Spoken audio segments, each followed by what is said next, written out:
2 Kings 4.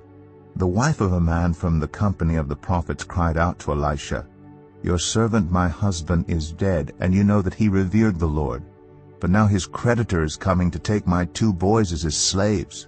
Elisha replied to her, "How can I help you? Tell me, what do you have in your house?" "Your servant has nothing there at all," she said, "except a small jar of olive oil." Elisha said, "Go around and ask all your neighbors for empty jars. Don't ask for just a few. Then go inside and shut the door behind you and your sons.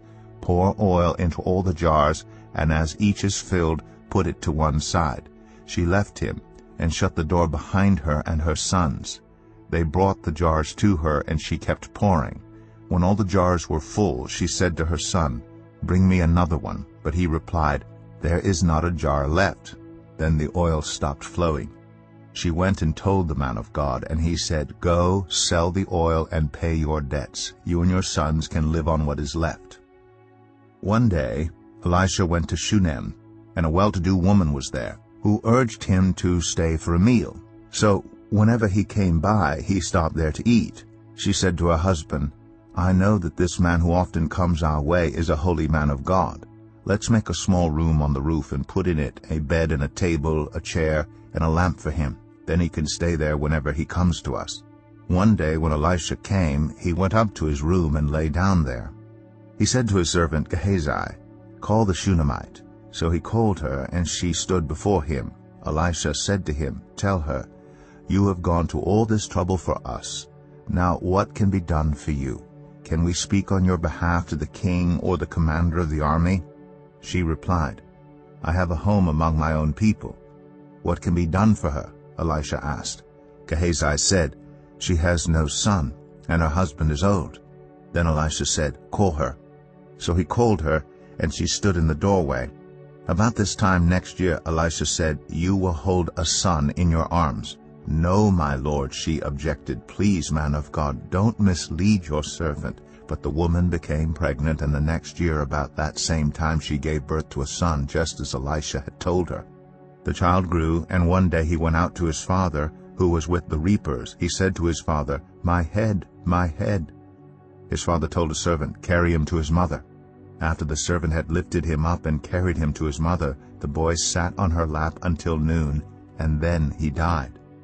She went up and laid him on the bed of the man of God, then shut the door and went out. She called her husband and said, "Please send me one of the servants and a donkey so I can go to the man of God quickly and return." "Why go to him today?" he asked. "It's not the new moon or the Sabbath." "That's all right," she said. She saddled the donkey and said to her servant, "Lead on, don't slow down for me unless I tell you." So she set out and came to the man of God at Mount Carmel.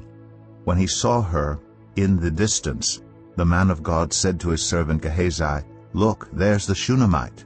Run to meet her and ask her, 'Are you all right? Is your husband all right? Is your child all right?'" "Everything is all right," she said. When she reached the man of God at the mountain, she took hold of his feet.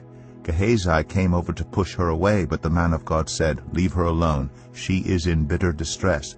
But the Lord has hidden it from me and has not told me why." "Did I ask you for a son, my lord?" she said. "Didn't I tell you, 'Don't raise my hopes'?" Elisha said to Gehazi, "Tuck your cloak into your belt. Take my staff in your hand and run. Don't greet anyone you meet, and if anyone greets you, do not answer. Lay my staff on the boy's face." But the child's mother said, "As surely as the Lord lives, and as you live, I will not leave you." So he got up and followed her. Gehazi went on ahead and laid the staff on the boy's face. But there was no sound or response. So Gehazi went back to meet Elisha and told him, "The boy has not awakened." When Elisha reached the house, there was the boy lying dead on his couch. He went in, shut the door on the two of them, and prayed to the Lord.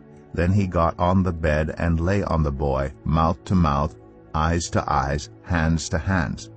As he stretched himself out on him, the boy's body grew warm.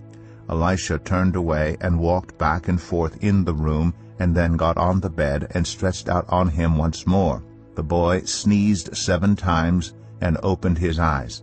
Elisha summoned Gehazi and said, "Call the Shunammite." And he did. When she came, he said, "Take your son." She came in, fell at his feet, and bowed to the ground. Then she took her son and went out. Elisha returned to Gilgal, and there was a famine in that region. While the company of the prophets was meeting with him, he said to his servant, "Put on the large pot, and cook some stew for these prophets." One of them went out into the fields to gather herbs, and found a wild vine, and picked as many of its gourds as his garment could hold. When he returned, he cut them up into the pot of stew, though no one knew what they were. The stew was poured out for the men, but as they began to eat it, they cried out, "Man of God, there is death in the pot." And they could not eat it. Elisha said, "Get some flour." He put it into the pot and said, "Serve it to the people to eat." And there was nothing harmful in the pot. A man came from Baal-Shalisha, bringing the man of God 20 loaves of barley bread, baked from the first ripe grain, along with some heads of new grain. "Give it to the people to eat," Elisha said. "How can I set this before 100 men?" his servant asked.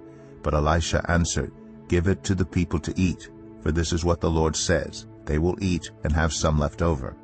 Then he set it before them, and they ate and had some left over, according to the word of the Lord.